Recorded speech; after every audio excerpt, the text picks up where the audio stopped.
BJP হাই BJP হাই অপমানের বিচার লাগে অপমানের বিচার লাগে অপমান করার বিচার লাগে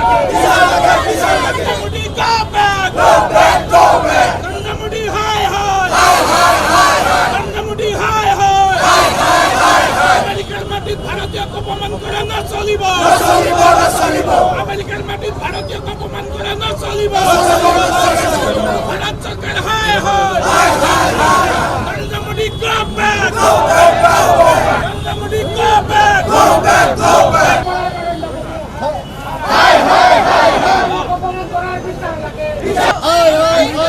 বিজেপি হায় হায় যেতিয়া আমেরিকায় ভারতে মনত নির্যাতন করে তেতিয়া বিজেপি রাস্তা পায় হিমন্ত বিশ্ব শর্মা রাস্তা পায় নরেন্দ্র মোদী রাস্তা পায় আমি প্রতিবাদ করি নরেন্দ্র মোদী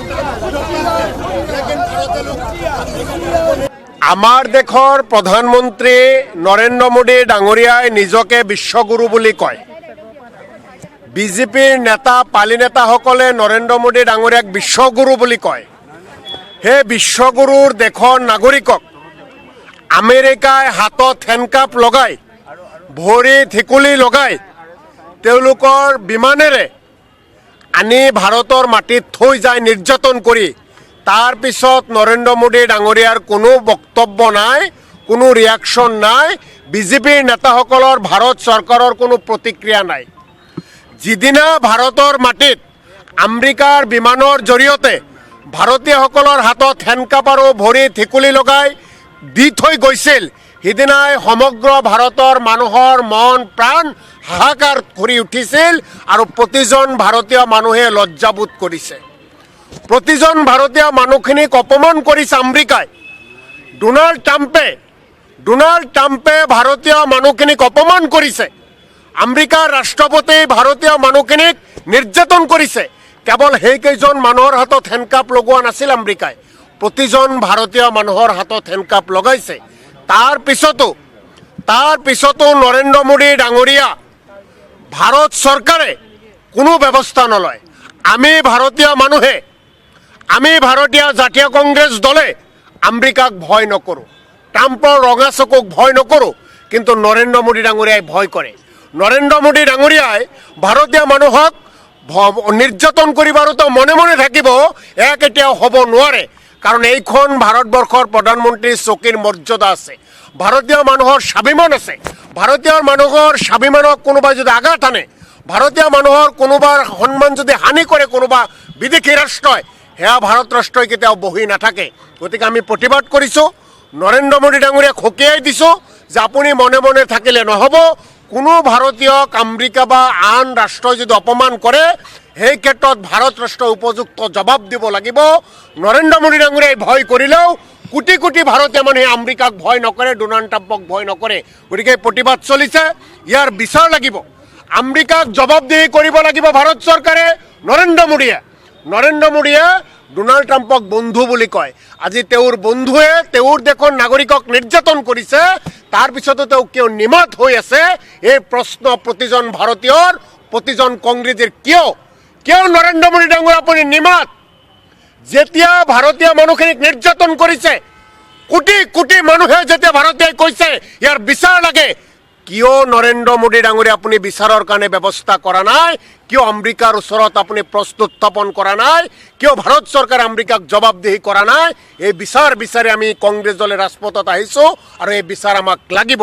ডনাল্ড ট্ৰাম্পে আমেৰিকা যুক্তৰাষ্ট্ৰই যিদৰে অপমান কৰিছে, ভাৰতীয় নাগৰিকক শিকলিত বান্ধি যাৱজ্জীৱন কাৰাদণ্ড দিয়া, মৃত্যুদণ্ড বিহিত কৰা কৈদীৰ দৰে ভাৰতীয় নাগৰিকক যি ব্যৱহাৰ কৰিছে, তাৰ প্ৰতিবাদত অসম প্ৰদেশ কংগ্ৰেছ কমিটি আজি ৰাজপথত। অসম মুলুকত বিদেশী থকা বুলি তেওঁলোকে বাৰম্বাৰ বিদেশীক খেদিম বুলি চৰকাৰৰ আগমুটত চিঞৰি চিঞৰি প্ৰধানমন্ত্ৰী নৰেন্দ্ৰ মোদী আৰু তেওঁৰ সাংগু পাংগুসকলে কয়। চৰকাৰ অহাৰ আগত বাৰে বাৰে কয় যে অসমৰ পৰা বাংলাদেশী তেওঁলোকে বিতৰণ কৰিব, ব্ৰহ্মপুত্ৰত দলিয়াই দিব, বাংলাদেশলৈ খেদি পঠিয়াব।